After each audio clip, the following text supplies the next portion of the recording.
안녕하십니까. 사실과 자유 이승만 TV의 주익종입니다. 오늘은 해방 후에 일제 경찰 출신자들의 문제에 대해서 살펴보도록 하겠습니다. 네, 제가 제목을 친일 경찰의 부활, 반공 애국 경찰의 탄생하고 물음표, 느낌표 이렇게 표시를 했는데요. 바로 일제와 경찰 출신자들이 해방 후에 경찰관으로서 중용이 되고 또 그들이 대한민국의 건국 과정에서 대단히 중요한 역할, 바로 반공투사로서의 역할을 한 데 대해서 그것을 어떻게 볼 것이냐 하는 문제를 생각해 보도록 하겠습니다. 흔히 그렇게 이야기합니다. 해방 후에 반미적 행위자를 처벌할 때 그 영순위 혹은 1순위가 바로 일제하에서 독립운동가들을 탄압했던 아주 악질적인 친일 경찰들이었다. 그 사람들이 처벌되었어야 마땅한데 그들이 처벌되기는커녕 오히려 영전하고 그들이 득세했다. 바로 그것이 친일 세력이 부활한 증거다. 그렇게 이야기를 하면서 대한민국은 친일 세력이 세운 나라다라고까지 이야기를 하고 있습니다. 바로 그러한 세간의 인식이 얼마나 타당한 것인지 오늘 검토해 보겠습니다. 먼저 해방 당시의 경찰 상황에 대해서 좀 살펴봐야 되겠는데요. 해방 직전에 총독부 경찰 수는 2만 6천여 명입니다. 그 중에 한국인은 한 40% 정도 됐어요. 1,600명 정도였습니다. 아마 1921년과 1940년에 경찰 직급별로 조선인, 일본인 구성이 어떻게 돼 있었는지 하는 것은 살펴볼 수 있습니다. 경찰의 직급으로는 제일 밑이 순사고 그 위가 경부보예요. 경부가 있고 경시가 있고 제일 위가 경찰부장입니다. 이 경찰부장은 각 도별로 있는 부장이에요. 지금으로 치면은 서울지방경찰청장 이쯤 되겠죠.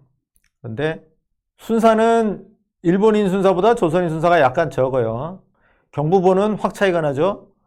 3분의 1 정도 되나요? 일본인 경부보 수에 비해서 조선인이 3분의 1 좀 넘는다. 경부도 3분의 1이 좀 넘죠. 경시도 약 3분의 1 정도. 어떻게 보면 경시, 경부, 경부보 다 1대3 정도의 비율이 준수된 것 같기도 합니다. 그런데 경찰부장 직급에 오면 조선인은 아무도 없어요. 13대 0입니다. 자, 1940년이 되면 어떠냐? 경부보, 경부, 경시 직급을 보면 일본인들은 늘었지만 조선인 간부의 숫자는 오히려 줄었습니다. 경찰부장에 조선인 출신이 하나도 없는 것도 마찬가지입니다. 역시 경찰이라는 것은 일제 식민지배의 아주 핵심적인 기구인데 여기는 가장 믿을 수 있는 사람만, 일본인만 넣는다는 거였어요. 그래서 10,000명 정도의 조선인 경찰이 있었다. 그런데 해방이 되면 어떠냐? 일본인들은 이제 나라가 망했으니까 하루라도 빨리 짐을 싸서 일본으로 돌아가야 합니다. 제대로 근무를 할 이유가 없습니다. 조선인들도 여러 가지 신변 위험 때문에 이탈합니다. 그래서 8.15 직후에 전체 경찰 중에 한 80%가 출근하지 않았다, 이탈했다라고 합니다. 또 그 사이에 경찰관에 대한 폭행, 협박 이런 사건들이 여러 건 일어났다고 하고요. 이러면 이제 치안 공백 상태가 생기는 거겠죠. 자, 9월 9일 날 미군이 서울에 진주합니다. 미군이 가장 먼저 할 일은 치안을 장악하는 일입니다. 미군의 입장에서 치안을 회복시키는 가장 빠른 길은 일제하의 경찰을 복귀를 시키는 거예요.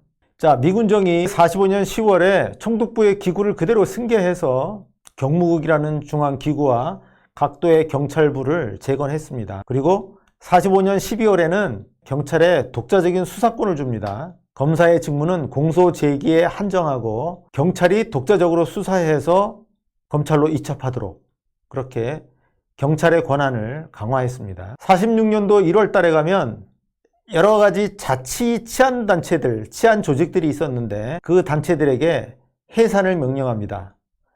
왜 8.15 해방 직후에는 자치단체로서의 치안단체들이 전국 각지에 있었습니다. 1946년도 1월 달에 오면 치안단체들의 해산을 미군정이 명령하고요. 46년도 3월 달에 오면 과거 조선총독부의 각 국체제를 부체제로 바꿉니다. 경무국이었는데 경무부로 개편해요. 지금의 재무부, 행정안전부 이런 식으로 경무부로 개편하고요. 그리고 국립경찰체제를 만들어냅니다. 이건 무슨 말이냐면 경찰 행정권을 도지사에게서 분리해서 경찰 총수에게 부여하는 겁니다. 여기 좀 한자로 써져 있습니다만은 중앙부처로 경무부가 있어요. 경무부에 경무부장이 있습니다. 지금으로 치면 내무부 장관이나 혹은 경찰청장에 해당되는 거예요. 실제로 일선에서 치안을 집행하는 부서는 경찰청이에요. 경기도는 제1광구 경찰청, 강원도는 제2광구 경찰청, 지역별로 충남, 충북, 경북, 전북, 경남, 전남 이렇게 경찰청이 만들어집니다. 일제하에서는 이 지방 경찰 조직이 도지사의 지휘하에, 도지사의 관할하에 있었는데 이게 중앙의 경무부장에게 직속이 된다 하는 얘기예요.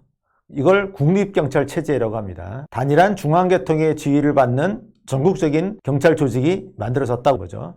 물론 각 시군 경찰서는 이 경찰청 산하에 있는 거죠. 이렇게 46년도 3월에 경찰 행정권을 일원화한 국립경찰체제가 만들어지고요. 46년도 9월부터 10월 사이에는 큰일이 있었잖아요. 바로 좌익의 9월 총파업 및 10월 대구 폭동이 있었습니다. 엄청난 사건을 겪고 나서 경찰 조직만으로는 대처하기가 힘들다 이렇게 해서 우익 청년단체 대원들, 이 사람들을 경찰관으로 직접 임용을 하거나 그러면 경찰 조직이 확대가 되는 거죠. 그런데 이들을 다 경찰 조직으로 흡수할 수는 없으니까 그 밖에 치안 보조기구로 편입을 시킵니다. 정식 경찰은 아니지만 무슨 단체를 만드는데 이 단체가 사실상 경찰의 보조를 맞춰서 경찰을 돕는 치안 유지 기구 역할을 한다는 것입니다. 실제로 47년도 6월 달쯤 되면은 경찰 내의 신규 채용자 비율이 거의 80% 가까이로 올라갑니다. 그러니까 그 당시 근무하고 있는 경찰의 대다수, 5명 중 4명은 해방 후에 새로 임용된 사람들이다 하는 얘기입니다. 제일 중요한 거는 뭐겠어요? 경찰 수뇌부를 선임하는 겁니다. 누구에게 맡길 것인가? 이 경찰의 지휘를 누가 맡아서 경찰을 운영하도록 할 것인가 하는 경찰 수뇌부의 선임 문제가 있는데 경찰 수뇌부 중에 제일 윗사람은 경무국장입니다. 물론 1946년 3월이 되면 명칭이 경무부장으로 바뀌는데요. 이 경무국장 내지 경무부장에는 미 군정사령관인 하지의 고문과 우파의 송진우가 회담을 하면서 이 송진우가 조병옥을 추천합니다. 이거를 하지가 받아들여서 1945년 10월 21일에 조병옥이 경무국장에 취임합니다. 경무국장 다음으로 경찰 수뇌부에서 중요한 자리는 어딜까요? 지금으로 치면은 서울경찰청장인데 당시는 서울 치안을 경기도 경찰부장이 같이 맡고 있었습니다. 그러니까 이제 경무국장의 선임 다음으로 중요한 문제는 경기도 경찰부장을 선임하는 문제인데 이건 역시 미군과 민족계 인사 사이에 협의를 해서 처음에 장택상을 추천했는데요. 이에 대해서 장택상이 거절했어요. 그래서 다른 사람을 임명했다가 문제가 생겨서 그 사람도 파면하고 이래서 이 경기도 경찰부장은 좀 공석에 있었습니다. 그런데 45년 12월 하순에 신탁 통치 문제가 나오고 나서 송진우가 암살됩니다. 이러니까 장택상이 치안의 중요성이란 것은 정말 말할 수가 없는 거다 하고 느낀 바가 있어서 경기도 경찰부장을 받아들입니다. 그래서 46년도 1월 12일에 장택상이 경기도 경찰부장으로 취임합니다. 외견상으로 보면 경무국장 밑에 경기도 경찰부장이 있으니까 조병옥이 더 상급자고 장택상이 하급자입니다. 그런데 두 사람의 원래 관계는 그렇지는 않았어요. 애초에 장택상이 경기도 경찰부장 취임을 거절했던 것도 어떻게 조병옥의 휘하에 들어갈 수 있냐 하는 이유도 있었다고 하거든요.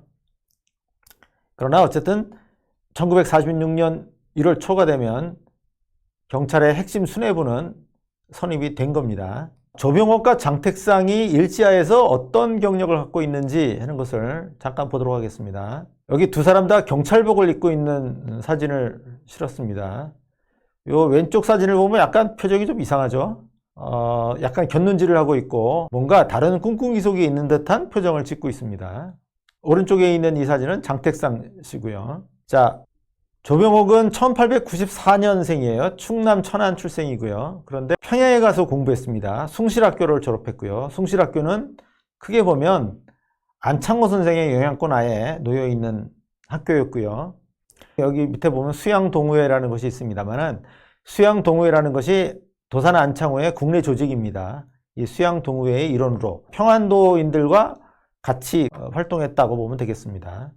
그런데 숭실학교를 졸업하고 나서 미국으로 유학을 갔어요. 컬럼비아대로 가서 여기서 경제학 박사를 따요. 아마 컬럼비아 경제학 박사학위를 딴 최초의 한국인이 될 텐데요. 1925년에 귀국을 합니다. 미국에서 박사를 받았으면 뭐 국내에서 당시 대학에 자리 잡는 거는 당연한 일이죠.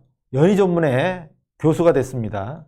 그랬다가 연희 전문 내에서 다른 교수들 간에 어떤 문제 뭐 이렇게 생겨서 연희 전문 교수를 스스로 그만둡니다. 그리고 좀 전에 말씀드린 대로 평안도인 조직의 일원으로서 이 수양동호회에 참여하고요. 게다가 20년대 말에는 신간회에도 참여해요. 신간회가 광주 학생 사건과 관련해서 민중대회를 개최를 했는데 그 민중대회 사건에 연루가 돼서 무려 3년이나 복역을 합니다. 그리고는 30년대에는 나와서 다른 사람의 도움도 좀 받고 이렇게 해서 당시 금광 붐이 있었는데 광산회사를 경영하기도 합니다. 그런데 광산회사라는 게 성공한 사람이 극히 일부입니다. 당연히 성공하지 못했고요. 조선일보가 한때 경영권이 불안정해서 떠돌 때 조선일보를 맡아서 경영한 적도 있습니다. 그러다 37년도에 일제가 이제 민족운동 단체들을 길들이는 차원에서 이 수양동호회의 멤버들을 치안유지법 위반으로 대거 검거하는데 검거가 돼서 이때도 역시 2년이나 복역을 합니다. 그러니까 일제하에서 도합 무려 5년이나 감옥에서 복역을 했어요. 그리고는 석방돼서 나와서는 자기 고향인 천안으로 돌아갑니다. 그리고 매우 어렵게 일제 말과 해방까지의 시기를 보냈다고 합니다. 어쨌든 미국에서 경제학 박사까지 딴 사람으로서 큰 독립운동의 경력을 갖고 있는 사람이라고 하겠습니다. 장택상은 어떤 사람이냐? 장택상은 조병옥보다 오히려 한 살 위입니다. 1893년 경북 칠곡생이고요. 이 지방의 유력 양반가, 유력 대지주가 출신이에요. 아버지가 경기도 관찰사를 했다고 하는데 이 할아버지와 아버지 때에 고관을 지냈고 또 상당한 재산을 축적을 했다고 합니다. 당시에 관리들의 부정부패가 아주 극심할 때인데 탐관오리로 상당히 소문이 난 케이스라고 합니다. 이 장승원은 1910년대인가에 워낙 이제 부호 집안이니까 독립운동 자금을 내라고 독립운동가들이 찾아온 거를 밀고를 했어요. 그것 때문에 나중에 이 독립운동가들에 의해서 암살됩니다. 독립운동한 사람들이 자기 아버지를 죽인 원수 이렇게도 될 수 있는데 이 장택상은 좀 달라요. 이미 한일합방 전에 일본 유학을 떠났었고요. 마세다 대학을 다니다가 일본에서 더 이상 공부할 수 없다 해서 중국과 러시아를 거쳐서 유럽으로 갑니다. 그 과정에서 안창호 선생도 만나고 그래서 안창호 선생으로부터 크게 감화를 받는다고 합니다. 1913년부터 영국 에딘버러 대학에서 유학을 했는데 역시 경제학을 공부했습니다. 그런데 뭐 박사학위까지 받은 건 아니고 이 에딘버러 대학에서 경제학을 공부하고 1921년에 귀국했습니다. 그런데 이 집이 워낙 부잣집이니까 이 뒤에 뭐 뚜렷하게 어느 기관에 소속돼서 활동하거나 그러진 않았어요. 경상도 일대의 자산가들이 힘을 합쳐서 만든 경일은행이라고 하는 은행이 있었는데 1930년에는 그 경일은행에 상무를 지냈고요. 그 다음에 자신이 만든 단체로 청구구락부라는 것이 있는데 이 수양동호회가 1937년에 독립운동 단체인 것처럼 돼서 적발됐듯이 역시 독립운동 단체인 것처럼 일제가 몰아붙여서 투옥되기도 했습니다. 그리고 장택상은 일제 말에는 향리에서 칩거해서 일체 활동을 안 했다고 합니다. 장택상은 친일 대지주가 출신이면서도 상당히 특이하게 일체의 친일 행위를 하지 않은 사람이었습니다. 네, 이건 나중에 50년대의 모습이죠. 조병옥 같으면 대통령 아마 후보가 됐을 때의 모습이 아닌가 싶고 장택상이 역시 1950년대 모습입니다. 네, 이렇게 경찰 수뇌부를 조병옥, 장택상 이런 독립운동 경력이 있는 두 명망가로 채웠습니다.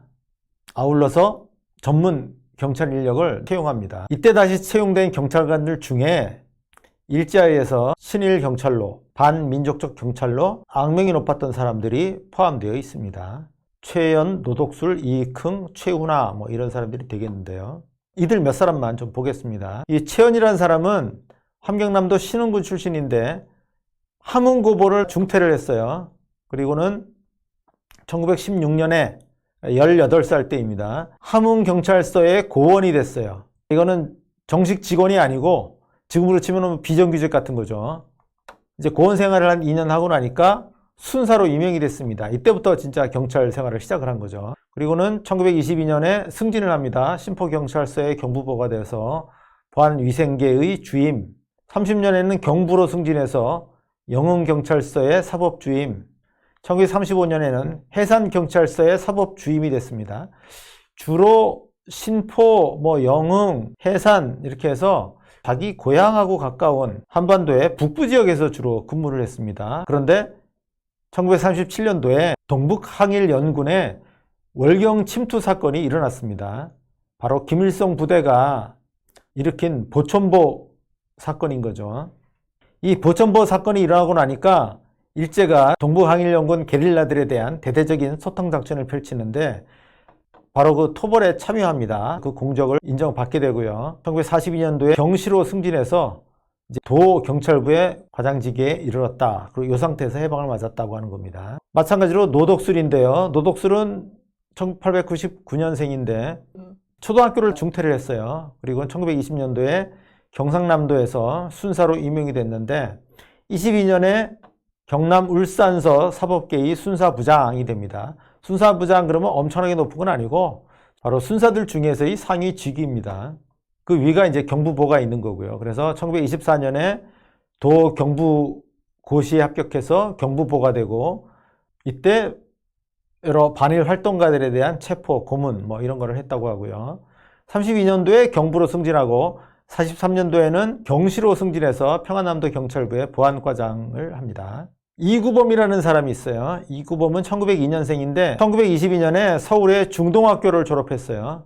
그리고 좀 늦게 1928년도에 본정경찰서 순사가 됩니다. 본정경찰서가 어디냐면 지금의 서울 중구에 있는 중부경찰서, 1931년에는 경기도경찰부의 고등경찰과 순사부장이 되고 34년도에 경부보로 승진해요. 이때 조선공산당 재건 및 적색노조 사건을 일으켰던 이재유 등 공산주의자들이 있었는데 이들에 대한 수사 작업에 참여합니다. 이런 식으로 1945년 말과 46년 초에 임용된 일제의 경찰 출신자들은 상당 경우 공산주의자 내지 독립운동가들에 대한 체포, 구금, 토벌, 고문 이런 경력들을 갖고 있었습니다. 경찰 수뇌부에는 조병옥과 장택상이 있는데 이 사람들이 과거에 친일 경찰들을 지금 대거 복귀시키는 거잖아요. 여기에 대한 조병옥의 입장 설명이 있습니다. 이렇게 설명을 했어요. 일제에서의 친일은 두 가지로 구별할 수 있습니다. 하나는 직업적인 친일파였고 또 하나는 자기의 가족과 생명을 보호하기 위한 연명책으로 경찰을 직업적으로 했다는 것입니다.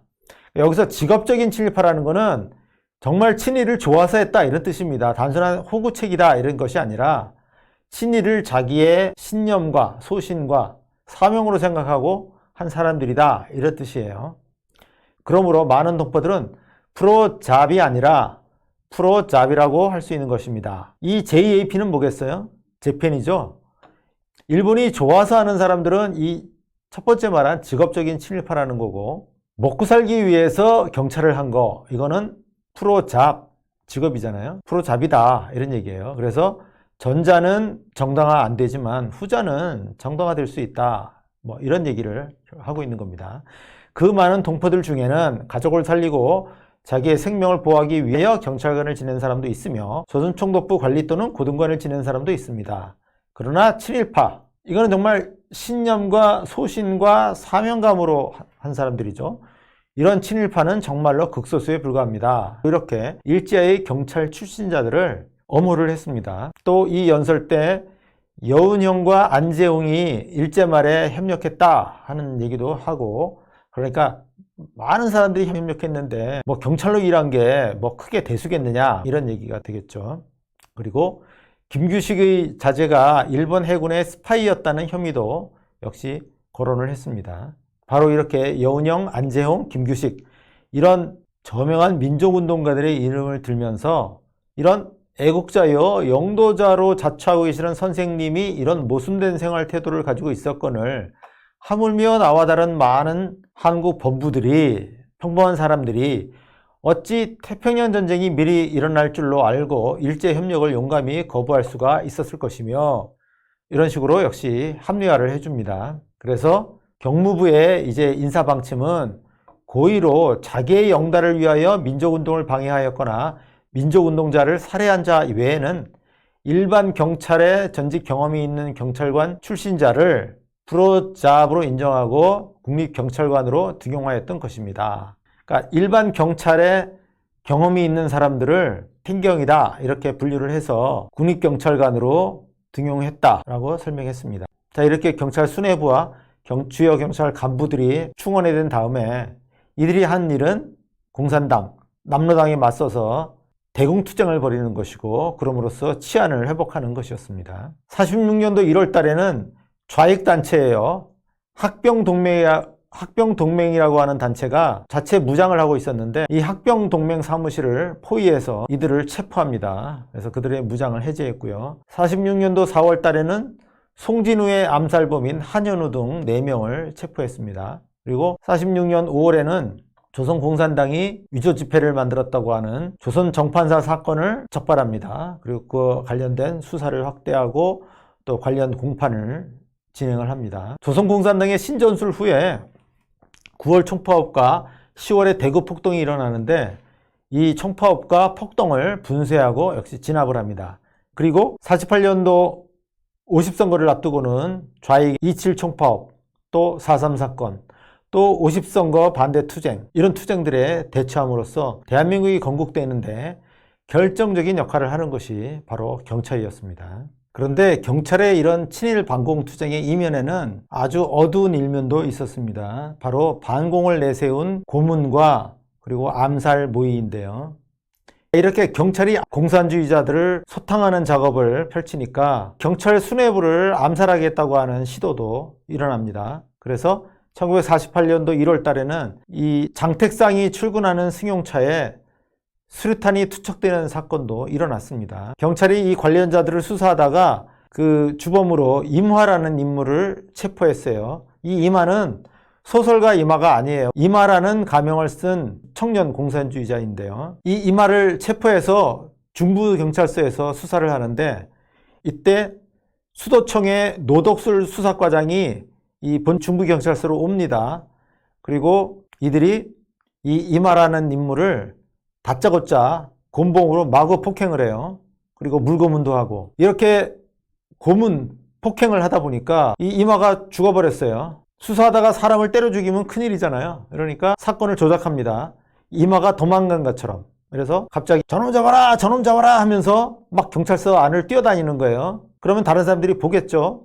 누가 도망갔나? 도망갔다 이렇게 주장하는 거예요. 그리고는 이 시체를 한강 얼음 밑에 버리고 이 임화가 도망간 것처럼 위장을 했습니다. 물론 나중에 다 들통이 났어요. 노덕술의 임화 고문치사 사건은 1948년도 7월 달에 발각이 돼서 노덕술이 체포가 됐었는데, 이때는 또 노덕술의 신원을 빼돌려서 도망치게 합니다. 그리고 1948년 10월에는 수도경찰청의 최난수, 노덕술 등이 테러리스트를 고용해서 국회의 소장파 의원들 있죠. 반민특위의 조직에 앞장선 국회 소장파 의원들을 납치해서 죽이기로 모의를 합니다. 그런데 이 과업을 지시받은 테러리스트 백민태가 사건이 너무나 엄중하니까 자수를 합니다. 그래서 들통이 나기도 했고요. 49년도 1월부터 반민특위가 노덕술 등 여러 일제의 반민족 행위 경찰관들을 체포를 했는데, 5월 달에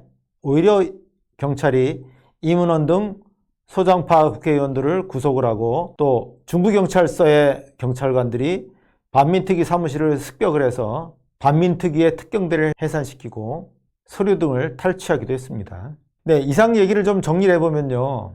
미군정과 이승만 정부는 일제의 경찰 출신을 중용을 했습니다. 미군정과 이승만 정부에 의해서 중용된 일제의 경찰 출신자들은 경찰 간부로서 대공투쟁에 앞장섰습니다.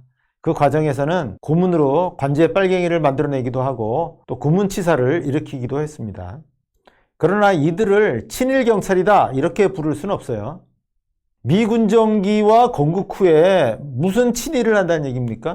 미군정기에 일본과의 관계가 완전히 단절됐어요. 건국 후 이승만 정부는 철저한 반일 정권입니다. 거기서 친일이란 게 있을 수가 없어요. 따라서 이들이 일제하에서는 친일이었지만 해방 후에도 이 사람들이 친일 경찰을 했던 건 아닌 거죠. 더구나 이 경찰관들을 지휘한 사람은 누구냐? 미군 정계는 조병옥과 장택상이에요. 뚜렷한 독립운동 경력 갖고 있는 사람들이고 또 친일 경력이 없는 사람들이에요. 이들이 경찰을 지휘했어요. 아무리 일제하에 경찰관들이 중용이 됐다 해도 이들을 이런저런 과업에 등용해서 사용한 사람은 누구냐? 바로 조병옥과 장택상이다, 이런 얘기입니다. 건국 후에는 윤치영 내무장관과 이호 치안국장이 이 경찰을 지휘했습니다. 따라서 일제하의 경찰 출신자들은 이 긴급한 반공투쟁 국면에서 기술자로서 중용되었을 뿐이다, 이렇게 봐야 됩니다. 중요하게 사용되었을 뿐이다 하는 얘기예요. 만약 이들이 일제의 반미적 행위자다 해서 처벌하고 축출했어요. 그러면 어떻게 되겠어요? 반공투쟁 역량이 현저하게 약화됐겠죠. 그렇게 해서 공산 세력에 패배하는 것과 이들을 중용해서 공산 세력을 무찌르는 것, 어느 게 당시 필요한 일이겠습니까? 이 반공투쟁의 기술자들을 중용해서 공산 세력을 무찌르는 것이 필요한 일이죠. 따라서 일제의 경찰 출신자들은 과거에는 반민족적이었지만 해방 후 또 건국 후에는 반공 애국투사였다, 이렇게 봐야 합니다. 일제하에서는 친일 경찰이요 반민족적 경찰이었어요. 하지만 그럼 해방 후에 이들은 반공 애국 경찰이에요. 친일 경찰이 부활한 게 아닙니다. 친일 세력이 부활한 것도 아니고요. 정체성이 달라진 거예요. 친일 경찰에서 반공 애국 경찰로 이렇게 소위 일제하 경찰 출신자들을 다시 중용한 것을 어떻게 봐야 할 것이냐 하는 문제에서 우리는 이것은 친일 경찰의 부활이 아니라 반공 애국 경찰의 탄생이었다고 봐야 할 것입니다. 오늘 여기까지 말씀드리겠습니다. 감사합니다.